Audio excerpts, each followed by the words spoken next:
Assalamualaikum warahmatullahi wabarakatuh. Selamat pagi dan salam sejahtera bagi kita semua.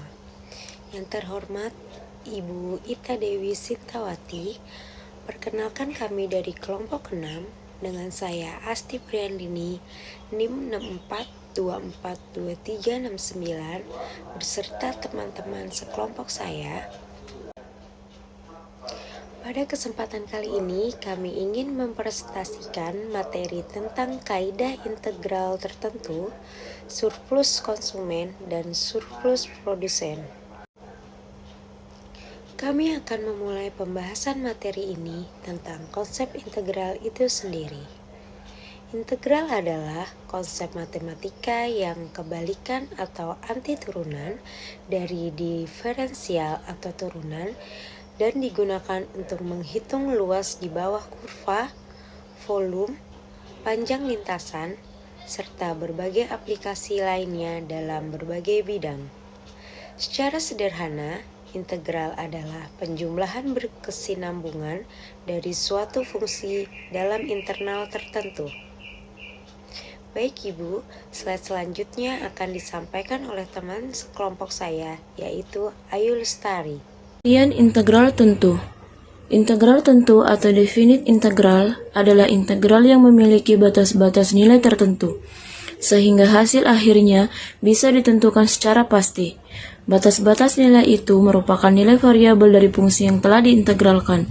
Dalam matematika, integral tentu bisa dimanfaatkan untuk mencari luasan di bawah kurva, volume benda putar yang dibatasi oleh titik-titik tertentu, luas daerah yang dibatasi oleh kurva tertentu.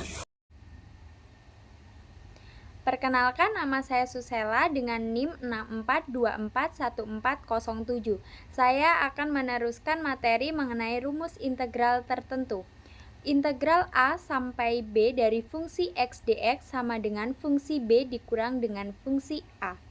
Fungsi aksen X sama dengan fungsi X. Lalu untuk sifat-sifat integral tertentu yaitu integral A sampai B dari fungsi X dx sama dengan fungsi B dikurang fungsi A.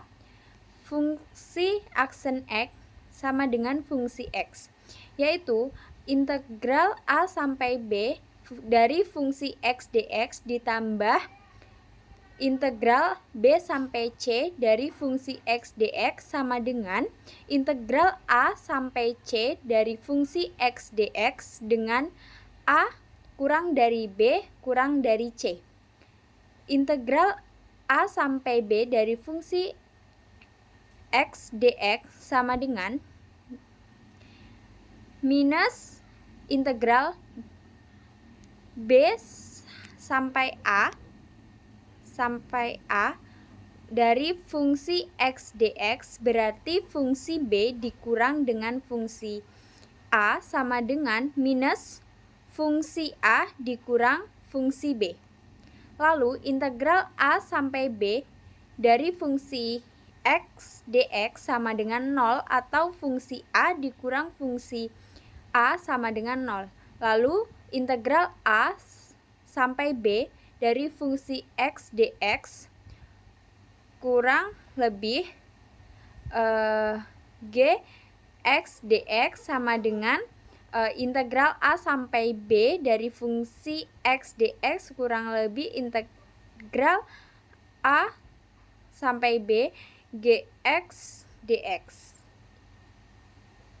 Halo, perkenalkan nama saya Priyati Maulidianti dengan NIM 64242050. Saya akan membahas soal pertama.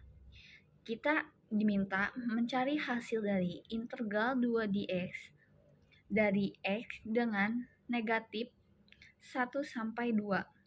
Karena 2 adalah bilangan konstan, maka hasil integralnya kita tinggal kalikan dengan X. Jadi, integralnya adalah 2X.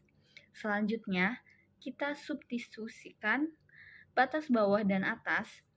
2 dikali 2 dikurangi 2 dikali negatif 1. Sama dengan 4. Ditambah 2, hasilnya adalah 6. Maka jawaban dari soal pertama adalah 6. Lanjut ke nomor 2. Kita diminta mencari hasil dari integral 3x kuadrat dx dari 1 sampai 2. Nah, pertama kita integralkan terlebih dahulu 3x pangkat 2. Integral dari 3x pangkat 2 adalah x pangkat 3. Lalu kita masukkan nilai batas atas dan bawah ke dalam fungsi x pangkat 3. 2 pangkat 3 adalah 8. Dan 1 pangkat 3 adalah 1. Jadi kita dikurangkan 8 kurangi 1 sama dengan 7. Maka hasil dari soal kedua ini adalah 7. Penerapan integral dalam kehidupan sehari-hari. Pada bidang matematika, 1. Menentukan luas suatu bidang. 2. Menentukan volume benda putar. 3. Menentukan panjang busur. Pada bidang ekonomi, 1. Mencari fungsi asal dari fungsi marginalnya. Bisa disebut juga fungsi turunannya. 2. Mencari fungsi penerima total dari fungsi penerima marginal. 3. Mencari fungsi konsumsi dari fungsi konsumsi marginal. Pada bidang teknologi, 1. Penggunaan kecepatan pesawat ulang Alik Endeavour untuk menentukan ketinggian maksimum yang dicapai pada waktu tertentu. 2. Memecahkan persoalan yang berkaitan dengan volume, panjang kurva, perkiraan populasi, keluaran kardiak, gaya pada bendungan, usaha, dan surplus konsumen. Assalamualaikum warahmatullahi wabarakatuh. Izin memperkenalkan diri, nama saya Muhammad Ilyas. Saya dari kelompok 6 yang insya Allah akan menjelaskan hasil presentasi kerja kelompok kami. Yaitu di sini saya akan menjelaskan pengertian surplus konsumen.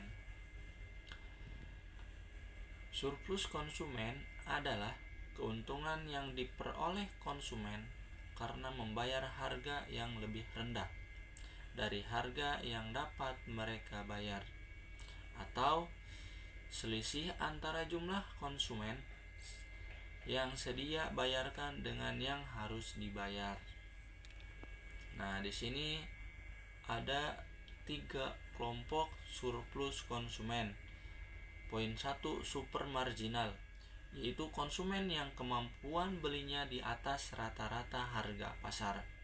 Kedua, marginal, yaitu konsumen yang kemampuan belinya sama dengan harga pasar. Ketiga, submarginal, yaitu konsumen yang kemampuan belinya di bawah harga pasar. Mungkin hanya itu yang bisa saya presentasikan. Kurang lebihnya mohon maaf. Assalamualaikum warahmatullahi wabarakatuh.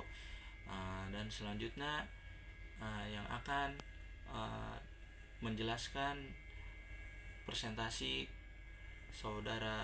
rekan kerja saya, yaitu saudara Hasbi. Dengan segala hormat saya persilahkan. Assalamualaikum warahmatullahi wabarakatuh. Saya Izro Hasbi Mahathir. Saya ingin melanjutkan penjelasan dari rekan saya, yaitu saudara Muhammad Ilyas. Saya di sini akan menjelaskan tentang surplus konsumen. Ya, di sini ada contoh gambar surplus konsumen. Besarnya surplus konsumen jika harga barang $3 adalah luas area segitiga di bawah kurva permintaan dan di atas garis harga $3 tersebut, atau area merah. Jika harga pasar turun menjadi $2, maka besarnya surplus konsumen adalah luas area segitiga di bawah kurva permintaan dan di atas garis harga $2 atau area merah ditambah kuning. Apa mereka bayar, atau selisih antara jumlah konsumen sedia bayarkan dengan harus dibayar. Selanjutnya yaitu pengertian surplus produsen. Merupakan keuntungan yang diperoleh produsen karena memperoleh harga yang lebih tinggi dari harga produsen bersedia untuk menjual. selisih antara jumlah yang diterima dengan yang mereka harapkan untuk dibayar. Ya, mungkin segitu saja penjelasan dari saya. Selanjutnya yaitu penjelasan dari rekan saya, itu Gasanov. Sekian dari saya, terima kasih. Ya, di sini ada 3 kelompok surplus produsen. Yang pertama super marginal, yaitu penjualan produknya di bawah harga pasar. Yang kedua marginal, yaitu produsen yang hanya mampu menjual produk sama dengan harga pasar. 3 submarginal, yaitu kelompok produsen yang sanggup menjual produk di atas harga pasar. Surplus produsen, besarnya surplus produsen jika harga $1 adalah luas area segitiga di atas kurva penawaran dan di bawah garis harga $1 area merah. Jika harga pasar naik menjadi $2, maka besarnya surplus konsumen adalah luas area segitiga di atas kurva penawaran dan di bawah garis harga $2 area merah ditambah area kuning. Demikian sedikit penjelasan dari kami dari kelompok 6. Semoga informasi yang kami jelaskan bisa bermanfaat untuk kita semua dan menambah wawasan kita semua. Kurang dan kurangnya kami minta maaf. Terima kasih. Assalamualaikum warahmatullahi wabarakatuh.